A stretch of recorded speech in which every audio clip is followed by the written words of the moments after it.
Ketika jenengan saya kasihnya itu 100.000, maka pasti jenengan bahagia.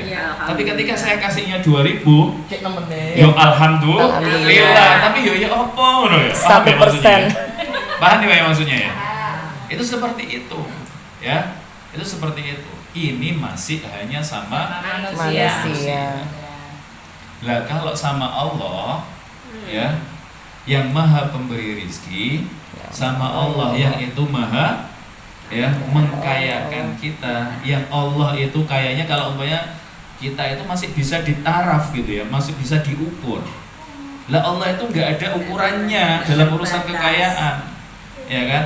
Kalau umpamanya kita masih belum bisa memberikan yang terbaik untuk Allah, maka ya wajar wae lek umpamane cek oleh sing receh-recehan. Ya.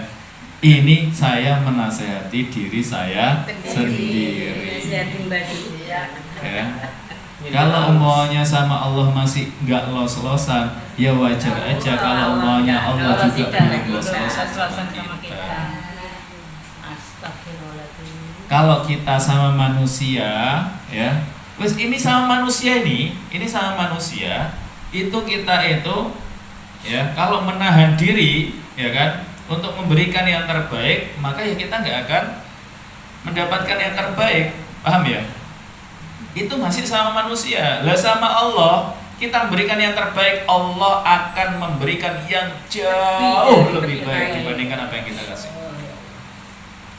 Karena apa? Di dalam awal tunfiku ma tuhibbun, tidak akan mendapatkan kebaikan hatta tunfiku ma tuhibbun, sampai kalian itu menginfakkan sesuatu yang kalian cintai. Saiki lek ana 2.000 ambek 1.000 sing lebih dicintai 1.000 apa 2.000? 1.000. Kalau umpamanya sampai kita itu nggak menginfakkan yang 100.000, kita nggak dapat apa-apa. Berarti kita masih cinta terhadap dunia.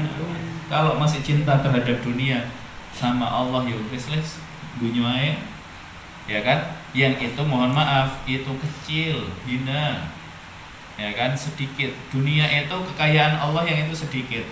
Wes, ya apa itu namanya? Contoh misal, dilihatkan seperti ini. Kalau punya dunia, Allah kasih dunia kepada panjenengan, ya kan? Itu yang penting maem, yang penting urip, yang penting ngombe, yang penting ya alhamdulillah beratapkan rumah. Itu kan yang kita butuhkan di dunia. Paham ya? Kalau cinta terhadap dunia, maka akhirnya dibuat kayak gitu sama Allah SWT. Wes lah, ya wes lah secukupnya aja gitu ya. Akhirnya apa? Kita nggak bisa melakukan ibadah yang itu lebih banyak. Contoh misalnya, ya, kalau kita udah nggak cinta lagi terhadap dunia, maka kita pasti mengeluarkan yang lebih besar, ya kan? Tunfiku ma tuhibbun, mengeluarkan apa yang kita cintai. Ya, akhirnya kalau kita mengeluarkan apa yang kita cintai, Bapak Ibu, ya, maka itu menunjukkan kepada Allah bahwa akhirnya apa? Allah memberikan fasilitas kepada kita untuk mendapatkan akhirat jauh lebih banyak. Akhirnya apa? Ya udahlah, kamu kan butuhnya cuma maem, cuma ini, tapi karena kamu sudah gak cinta dunia, maka diberikan sama Allah SWT lebih. Akhirnya apa? Alhamdulillah dunianya dicukupkan, kemudian sisanya digunakan untuk apa? Untuk akhirat. Ya kan? Akhirnya apa? Bisa bangun masjid, bisa menyantuni anak yatim, bisa membantu orang lain, bisa memberikan pekerjaan kepada orang lain dan lain sebagainya. Nah, itu kan amal-amal akhirat. Karena apa? Karena kita cinta terhadap Allah, kita cinta kepada akhirat. Kalau kita masih menggenggam urusan dunia ini, maka ya begitu, Allah akan ya cukupkan kita terhadap dunia saja. Paham gak?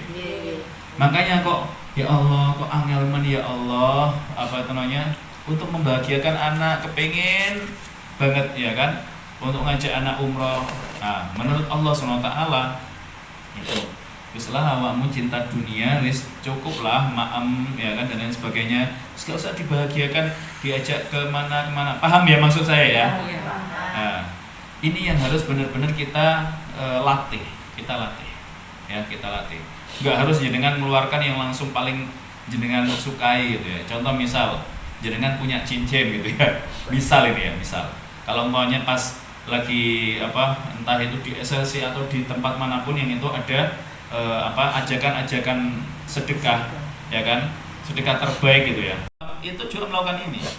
Kita lihat Aisyah radhiyallahu anha. Aisyah radhiyallahu anha di dalam sebuah riwayat dikatakan bahwasanya beliau ketika ditamui oleh seseorang, ya kan, sahabat, beliau hanya punya satu kurma. Bayangin, satu kurma. Bukan 1 kilo, 1 biji kurma. Mek sito ya kan? Nah, kira-kira kalau hanya satu berarti apa? Ini satu-satunya harta yang itu dia punyai, yang itu dia cintai. Apa yang akan dilakukan oleh Aisyah? Apakah kemudian digenggam? Urip jenenge sedekah urip ya. Enggak, tapi Aisyah radhiyallahu anha memberikan kepada orang tersebut. Dan itu berkali-kali, banyak riwayat sahabat Rasulullah SAW bertamu kepada Nabi Muhammad SAW. Kondisi Nabi Muhammad SAW lagi nggak baik-baik aja ekonominya. Tapi apakah kemudian ditolak, kemudian nggak dijamu? Enggak, ya tetap dijamu, ya kan?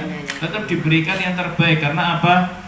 Rasulullah SAW mengatakan la yu'minu ahadukum hatta la yu'minu ahadukum maka yu'minu billahi wal yaumil akhir, barang siapa yang beriman kepada Allah dan hari akhir, fal yukrim dhaifahu, maka hendaklah memuliakan tamunya, ya kan, walaupun hanya dengan ya beberapa kurma yang itu dia miliki, tapi itu adalah yang paling berharga yang dia miliki. Paham ya maksudnya? Itu seperti itu. Abu Bakar As-Siddiq ketika ditanya oleh Rasulullah SAW, ya ketika ada seruan, wahai sahabat-sahabatku kaum muslimin dari Muhajirin dan Ansor, ini besok perang, ya kan?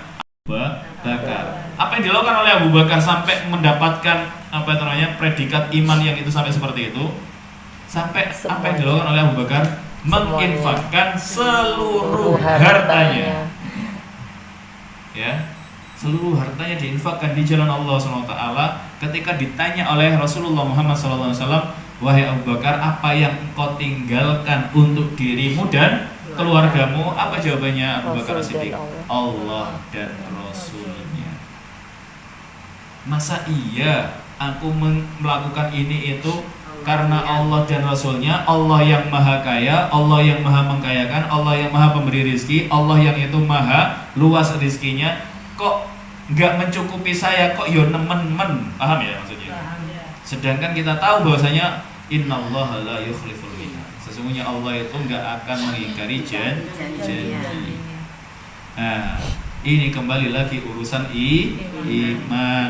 Kalau kita yakin pasti kita lakukan, tapi kalau kita nggak yakin berarti ya itulah kadar iman kita, ya.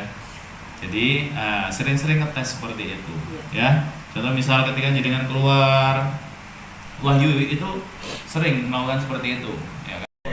10.000 ya kan? Enggak 1.000 nih sing ditokno, ya lumayan lah 10.000 ya kan. Jadi habis ini naik lagi ke 50.000, nanti ketika 100.000 nggak apa-apa, ke gurunya juga nggak apa-apa. enggak Bu, ya. Wes bismillah, ya. Ini banyak ya. Di sekitar kita itu banyak ya. Ada untuk sedekah Palestina, tapi saya sampaikan jenengan gak harus ikut saya. Dulu itu saya sendiri ketika ditanya sama beberapa jamaah, Ustadz amalannya gimana sih kok seperti ini. Ya saya itu membiasakan seperti ini. Kalau mau ikut ya monggo, kalau enggak jenengan itu punya tempat sendiri untuk sedekah Jumat, kemudian sedekah-sedekah yang lain itu juga silahkan, nggak apa-apa, nggak harus lewat saya, ya. Jenengan mau lewat Nurul Hayat monggo, Rumah Zakat silahkan, ya, LMI silahkan, atau manapun juga silahkan. Mau ngasihkan secara langsung itu lebih baik, nggak apa-apa, ya. Nah itu seperti itu. Nah, dulu itu kan kenapa sih kok kita itu melakukan berjamaah? Ya siapa tahu, ya kan? Ada hati kita yang enggak baik, kemudian ada hatinya saudara kita itu yang baik, kemudian itu ngikut baik. Maksudnya kayak doa lah. Doa kalau main kita sendirian itu belum tentu diijabah. Kalau berjamaah itu insya Allah kalau salah satu itu diijabah maka semuanya dapat ijabah. Itu seperti itu. Jadi monggo ya dimaksimalkan. Jadi, pokoknya apapun amal solih yang itu ada di sekitar kita, ayo dimaksimalkan ya semampu kita ya. Bismillah. Lakukan yang terbaik, persembahkan yang terbaik untuk Allah, maka Allah akan berikan yang terbaik untuk kita. Baik Bapak Ibu semuanya.